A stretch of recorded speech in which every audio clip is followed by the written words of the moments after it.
Air India की flight को लेकर शिवराज सिंह चौहान का दर्द सामने आया है और उन्होंने सोशल मीडिया प्लेटफॉर्म पर इस बात को विस्तार से लिखा। उन्होंने लिखा कि मुझे भोपाल से दिल्ली आना था। पूसा में किसान मेले का उद्घाटन, कुरुक्षेत्र में प्राकृतिक खेती मिशन की बैठक और चंडीगढ़ में किसान संगठन के प्रतिनिधियों से चर्चा करनी थी। उन्होंने लिखा कि मैंने एयर इंडिया की फ्लाइट में टिकट करवाया, मुझे सीट क्रमांक 8C आवंटित हुई।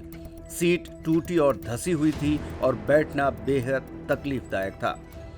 जब विमान कर्मियों से पूछा कि खराब सीट आवंटित क्यों की, तो उन्होंने बताया कि प्रबंधन को पहले सूचित कर दिया था कि ये सीट ठीक नहीं है, इसका टिकट नहीं बेचना चाहिए। ऐसी एक नहीं और भी सीटें हैं। उन्होंने ये भी लिखा कि मेरी धारणा थी कि टाटा प्रबंधन के हाथ में लेने के बाद एयर इंडिया की सेवा बेहतर हुई होगी, लेकिन ये मेरा भ्रम निकला। मुझे बैठने में कष्ट की चिंता नहीं है, लेकिन यात्रियों से पूरा पैसा वसूलने के बाद उन्हें खराब और कष्टदायक सीट पर बैठाना अनैतिक है। क्या ये यात्रियों के साथ धोखा नहीं है?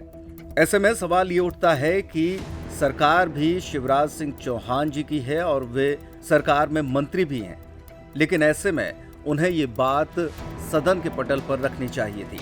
इस मामले में अब कांग्रेस के प्रवक्ता अभिनय बरोलिया का बयान सामने आया है। उन्होंने कहा कि शिवराज सिंह चौहान ने अपना दर्द बयां किया है। पूरा पैसा लिए जाने के बाद भी खराब और टूटी हुई सीटें मिल रही हैं।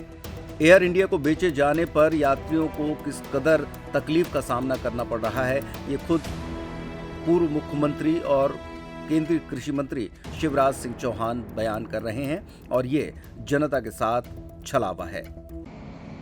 केंद्रीय मंत्री शिवराज सिंह चौहान जी को जो एयर इंडिया की फ्लाइट में सफर कर रहे थे, सीट टूटी हुई मिली, धसी हुई मिली।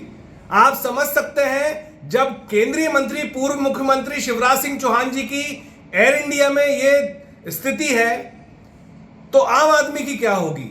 जिस तरीके से हमने रेलवे की हालत अभी कुंभ में देखी, उसी तरीके से एयर इंडिया की जो हालत है वो शिवराज सिंह चौहान जी ने बयां किया है। तो आप समझ सकते हैं इस देश की स्थिति क्या होगी। लगातार ये देश की स्थिति और व्यवस्था दिन ब दिन खराब होती जा रही है।